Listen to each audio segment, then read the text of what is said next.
Africa's vibrant economy is predominantly informal. People are producing goods and offering services. They're trading in cash. They're securing a living, building assets for their future, and of course, they're saving.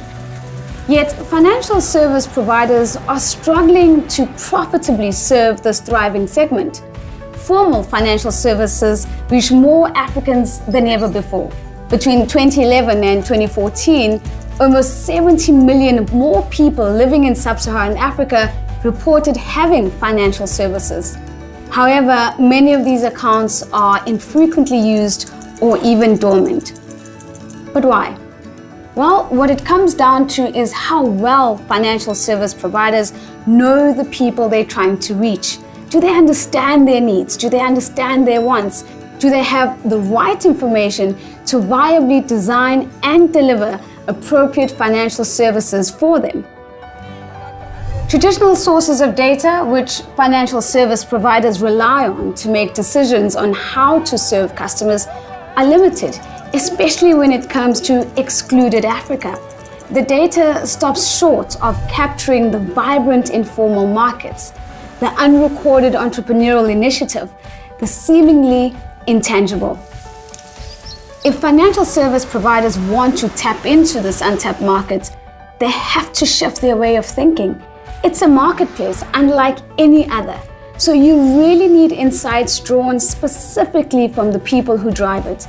And those insights can be derived from alternative data sources. But what is alternative data, and how can it help? Well, data is everywhere. Every day, millions of pieces of information are collected from human experiences and interactions for reference or for analysis. This information, or data, gives us a better understanding of the people we're trying to service. Where do they live? How do they make a living? How do they interact with the world around them? Think about the information that can be gained from call detail records, which are generated every time someone uses their phone. This information is available on 420 million people living in sub-Saharan Africa and can be used to inform credit scores or even where to establish a rural agent network. Satellite imagery data covers the entire world and can provide insights into farmers' productivity and the risks that they face. And the ever-increasing adoption of social media platforms like Facebook means one can utilize that data to better understand customer behavior, sentiment, and preferences. Many alternative data sources can be used to solve a single problem, or one data source can be used to tackle multiple problems. If businesses adapt to using alternative data sources, they can unlock the potential of serving the people they couldn't see before. So, where to from here? Start by looking at the traditional data at your fingertips. What kind of data have you been collecting? Then look at alternative sources of data and the people or corporations you can collaborate with to get it.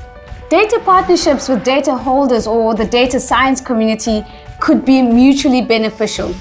You could also investigate governmental data, which is often freely available. Combining these data sources could give you a completely different perspective or a better idea of the bigger picture. But most importantly, using alternative data can help you better understand the needs and the wants of your biggest potential customers, Africa's excluded, and successfully enter their vibrant informal markets. The big question is, how are you going to use this alternative data to benefit your business? For more information on how these data sets have been applied, visit i2ifacility.org.